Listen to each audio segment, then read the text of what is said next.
ഞാൻ എല്ലാ ദിവസവും ഒരു പേജെങ്കിലും ബൈബിൾ വായിക്കണം. ഒരു പേജെങ്കിലും.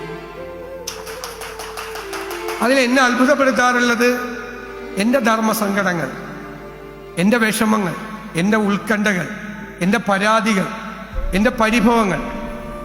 അതിനെല്ലാം ഏതെങ്കിലും തരത്തിൽ എനിക്കൊരു പരിഹാരം ഞാൻ വായിക്കുന്ന ഒരു പേജിൽ നിന്നോ ഒരു ഖണ്ഡികയിൽ നിന്നോ എനിക്ക് എപ്പോഴും തരാറുണ്ട്. ഞാൻ പ്രതിപക്ഷ നേതാവായപ്പോൾ ഞാൻ പെട്ടെന്ന് എന്താ ചെയ്യേണ്ടത്, എങ്ങനെയാണ് ചെയ്യേണ്ടത്, എന്തായിരിക്കണം സമീപനം. ഞാൻ ഗവൺമെന്റിന്റെ ഭാഗമല്ല, എന്നാൽ ഗവൺമെന്റിന്റെ ഭാഗമാണ്.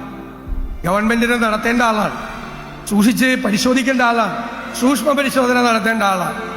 ഞാനിങ്ങനെ ആലോചിച്ചിട്ടാണ് കിടന്നത്. പിറ്റേ ദിവസം രാവിലെ ഞാൻ വായിച്ച ഭാഗം, ഞാൻ പറഞ്ഞല്ലോ നിങ്ങളാരും വിശ്വസിക്കില്ല, ഞാൻ വായിച്ച ഭാഗം സലമോന്റെ പ്രാർത്ഥനയാണ്, സോളമൻ രാജാവിന്റെ ദൈവത്തോടുള്ള പ്രാർത്ഥന. എന്താ പറയുന്നത്? എനിക്ക് ധനവും വേണ്ട, പ്രശസ്തിയും വേണ്ട, നിന്റെ പ്രജകളെ നടത്തിക്കൊണ്ടുപോകാനുള്ള ജ്ഞാനം മതി എന്നാണ്, വിസ്ഡം. പിന്നെ ഞാൻ ഇപ്പോഴും പ്രാർത്ഥിക്കുന്നത് അത് തന്നെയാണ്. വേറൊന്നും വേണ്ട, ധനവും വേണ്ട, പ്രശസ്തിയും വേണ്ട, നിന്റെ പ്രജകളാണ്, അവരെ നടത്തിക്കൊണ്ടുപോകാൻ വേണ്ടിയിട്ടുള്ള ജ്ഞാനം മാത്രം മതിയെന്നാണ്.